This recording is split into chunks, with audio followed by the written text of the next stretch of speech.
داؤد کی حدیث ہے، نماز کا سلام پھیرا نا تو نبی علیہ الصلوۃ والسلام جب پیچھے مڑ کر بیٹھے تو آپ کی نظر پڑی ایک شخص اکیلا کھڑا ہو کر نماز پڑھ رہا ہے اور اس صف میں کوئی اور نہیں ہے، باقی ساری صفیں مکمل ہیں، وہ شخص اکیلا پیچھے نماز پڑھ رہا ہے، کھڑے ہو کر اپنی بقیہ رکعات پوری کر رہا ہے۔ ان رسول اللہ صلی اللہ علیہ وسلم رآ رجلا یصلی خلف الصف وحدہ، صف کے پیچھے اکیلا ایک شخص نماز پڑھ رہا ہے۔ اب سنیے نبی علیہ الصلوۃ والسلام کیا فرماتے ہیں، حدیث کے الفاظ، صحیح حدیث، امرہ ان یعید الصلاۃ، نبی علیہ الصلوۃ والسلام نے اسے حکم دیا کہ کھڑا ہو کر دوبارہ نماز پڑھ، کھڑا ہو کر دوبارہ نماز پڑھ۔ یہ صف کی اہمیت ہے، اہمیت۔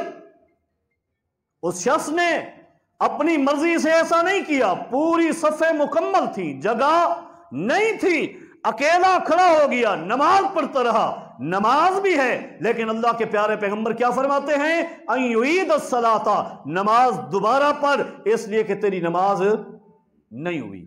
اب صف بھی بنی ہوئی ہے اور ہم نے اتنے بڑے بڑے وقفے اور خلا چھوڑے ہوئے ہیں، ہم خود فیصلہ کر لیں ہماری نماز ہے یا نہیں ہے۔ یہ تو اکیلا اکیلا بندہ ہو جاتا ہے، صف نہیں ہوتی۔ اور اکیلے بندے کے لیے نبی علیہ الصلوۃ والسلام کیا فرماتے؟ یہ موبائل بند کر دیں ساتھی، چلے ٹھیک ہے آپ خاموش رہیں، جزاک اللہ۔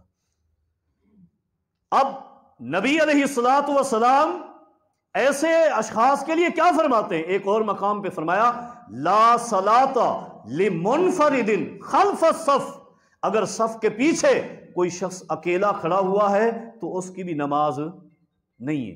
آپ نے یہاں سنا کہ آپ نے حکم دیا نماز دوبارہ پڑھنے کا، ہو سکتا ہے کوئی ساتھی یہ سمجھ رہا ہو کہ ڈانٹا آپ نے، تنبیہ کرتے ہوئے دوبارہ حکم دیا، نماز ہو چکی ہوگی، نہیں۔ دوسری حدیث میں فرمایا لا صلاۃ، اس بندے کی نماز نہیں، وہی حدیث ہے لا صلاۃ لمن لم یقرأ، جیسے آپ سنتے ہیں یہ بھی لا صلاۃ، کوئی نماز نہیں ہے لمنفرد، جو اکیلا کھڑا ہو جائے صف کے پیچھے، اس کی کوئی نماز نہیں ہے۔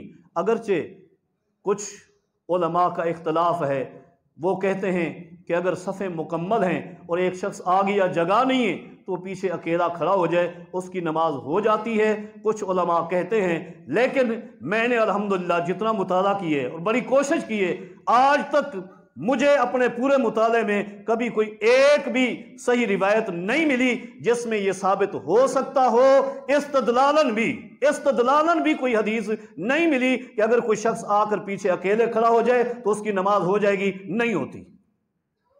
اکیلے بندے کی پیچھے نماز ہوتی ہی نہیں، اور الحمدللہ میرا یہی موقف ہے، میں اسی کا قائل بھی ہوں اور فاعل بھی ہوں، میرا عمل بھی یہی ہے۔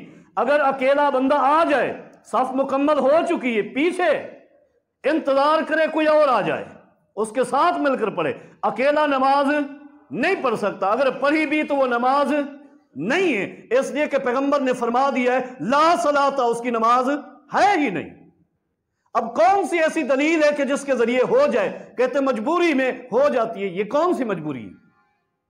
پیغمبر نے فرما دیا، اس شخص کی مجبوری نہیں تھی جو اکیلا پڑھ رہا تھا، نبی کا صحابی تھا، نبی نے حکم دیا اور ساتھ یہ بھی فرمایا ہے، تو کوئی مجبوری یہ نہیں۔ استدلالن کچھ دلائل ہیں، میں اس پر عمل کرتا ہوں اور میں آپ کے سامنے رکھتا ہوں، صریح دلیل کوئی نہیں۔ ایک حدیث میں الفاظ ہیں صراحت کے ساتھ کہ اگر پیچھے جگہ نہیں، اکیلے آئے ہیں تو اگلی صف سے ایک بندے کو کھینچ لیں، لیکن میں واضح کہہ رہا ہوں یہ حدیث ضعیف ہے۔ یہ حدیث کیا ہے؟ ضعیف ہے، اس لیے میں اس کو حجت اور دلیل نہیں بناتا، میرے پاس استدلالن دلائل ہیں، میں اس پر عمل کرتا ہوں اور یہی جواب بھی دیتا ہوں۔ لیکن میں یہ بھی کہتا ہوں اگر کسی شخص کو میرے یہ دلائل سمجھ نہ آئے اگلی صف سے بندہ کھینچنے کے، تو پھر اس کے لیے یہی ہے کہ وہ انتظار کرے، کوئی پیچھے آئے اس کے ساتھ مل کر پڑھے، نہیں آتا تو اکیلے نماز پڑھنے کا اس کو کوئی فائدہ نہیں، پڑھے گا بھی تو سلام پھیرنے کے بعد دوبارہ پڑھے گا، نماز نہیں ہے اس کی۔ میرے پاس استدلالی جو دلائل ہے اس میں سے ایک دو دلیلیں آپ کے سامنے رکھتا ہوں۔ ایک دلیل یہ ہے کہ رات کو نبی علیہ الصلوۃ والسلام تہجد پڑھ رہے تھے اور آپ کے گھر آپ کے چچا زاد سیدنا عبداللہ ابن عباس رضی اللہ عنہما جو چھوٹے بچے تھے، لیٹے ہوئے تھے، انہیں بھی تہجد کا شوق ہوا، وضو کر کے کھڑے ہو گئے نبی علیہ الصلوۃ والسلام کی بائیں جانب الٹی سائڈ پر، یعنی آپ کی اقتداء میں کھڑے ہو گئے، مقتدی بن گئے۔ تو شریعت کا قاعدہ یہ ہے کہ امام الٹی سائڈ پر کھڑا ہوتا ہے اور مقتدی سیدھی سائڈ پر دائیں۔ نبی علیہ الصلوۃ والسلام نے حالت نماز میں ہی اپنے چچا زاد بھائی عبداللہ کو ایک روایت میں ہاتھ سے پکڑا اور دوسری روایت میں کان سے پکڑا اور ہٹا کر اپنی دائیں طرف کھڑا کر دیا۔ تو استدلال یہ ہے کہ صف سیدھا کرنے کے لیے، صف کو جوڑنے کے لیے، واصلہ صفن واصلہ اللہ، کہ صف جوڑیں گے اللہ آپ کو جوڑے گا، تو صف کو جوڑنے کے لیے جب اس کو یوں گھما کر دائیں طرف کیا گیا تو اگلی صف سے بھی کھینچا جا سکتا ہے، باقی صف والے مل جائیں گے۔ ایک اور بھی دلیل دے کر اپنی بات کو ختم کروں گا۔ صحیح مسلم کی ایک حدیث ہے کہ نبی علیہ الصلوۃ والسلام ایک مرتبہ نماز پڑھ رہے تھے، ایک صحابی آ گئے جن کا نام سیدنا جابر ہے ابن عبداللہ الانصاری رضی اللہ عنہما۔ سیدنا جابر رضی اللہ تعالیٰ عنہ آئے، نبی علیہ الصلوۃ والسلام کے ساتھ نماز پڑھنے لگ گئے، امام و مقتدی دو ہیں، لیکن سیدنا جابر رضی اللہ عنہ کو بھی مسئلہ معلوم نہیں تھا، وہ بھی الٹی جانب کھڑے ہو گئے بائیں طرف۔ نبی علیہ الصلوۃ والسلام نے انہیں وہاں سے پکڑا اور اپنی دائیں جانب کھڑا کر دیا۔ ٹھیک ہے، یہاں تک بات وہی ہے۔ اب یہ ایک امام اور ایک مقتدی، یہ ایک پوری کیا بن چکی ہے؟ صف بن چکی ہے، نماز پڑھ رہے ہیں۔